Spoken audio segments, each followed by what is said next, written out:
আসসালামু আলাইকুম প্রিয় ইউটিউব বন্ধু, আপনাদের সকলকে অভিনন্দন। সেই সাথে দেখাচ্ছি আমার খামারের বিকাল 5:15-16 দিকে গরুকে দানাদার খাওয়ানো শেষে কাঁচা ঘাস দিয়েছি। গরু এই ঘাসগুলো আজকে খেলে আজকের খাওয়া দাওয়া শেষ।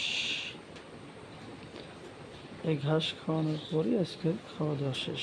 ঘাস খেলে আর আজকের জন্য আর কোনো খাবার দেওয়া হবে না। এটা শেষ। দানাদার খাওয়ানো হয়েছে।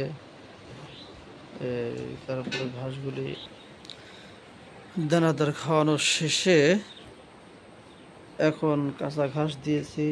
কাঁচা ঘাসগুলি খাওয়ানো শেষ হলে আজকের জন্য খাওয়া দাওয়া একদম শেষ। তারপরে আল্লাহ যদি বাঁচা রাখে আগামীকাল সকালে ফজর নামাজ পড়ে তাদেরকে আবার খেতে দেব। এখন বিকাল 5:20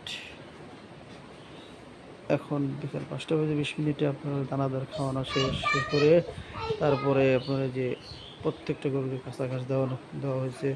ঘাস করে খাওয়ানো হইলে পরেই আর দেখেন আমাদের গরু এই গরুটা 1 মাস আগে কিনা আগে আশা করি ইনশাল্লাহ অনেক পরিবর্তন। এটা প্রেগনেন্ট।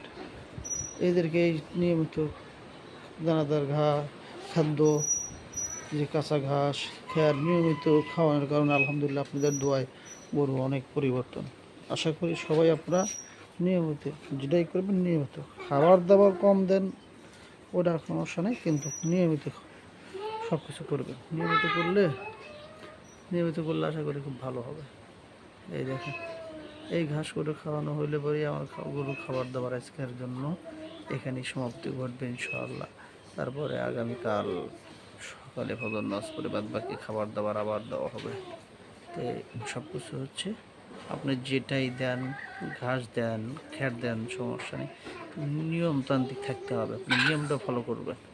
আর গরুকে বেশি বেশি রেস্ট দিবেন। যে দিনটা 24 ঘন্টা খাওয়ালেই যে গরু স্বাস্থ্যবান হবে এমন কিছু না। তো আমরা সবসময় মাথায় রাখবো গরুকে রেস্টটা যেন বেশি হয়। আশা করি সবাই বিষয়টা বুঝবেন। পরবর্তীতে আরও ভিডিও দেখাবো ইনশাআল্লাহ। সবাই ভালো থাকবেন, সুস্থ থাকবেন, নিজে ভিডিও দেখবেন, অপরকে দেখার সুযোগ করে দিবেন। চ্যানেলটি যদি সাবস্ক্রাইব না করে থাকেন সাবস্ক্রাইব করবেন, শেয়ার করবেন। সবাইকে সবার সুস্বাস্থ্য কামনা করে আজকের ভিডিও এখানে শেষ করতে। আসসালামু আলাইকুম।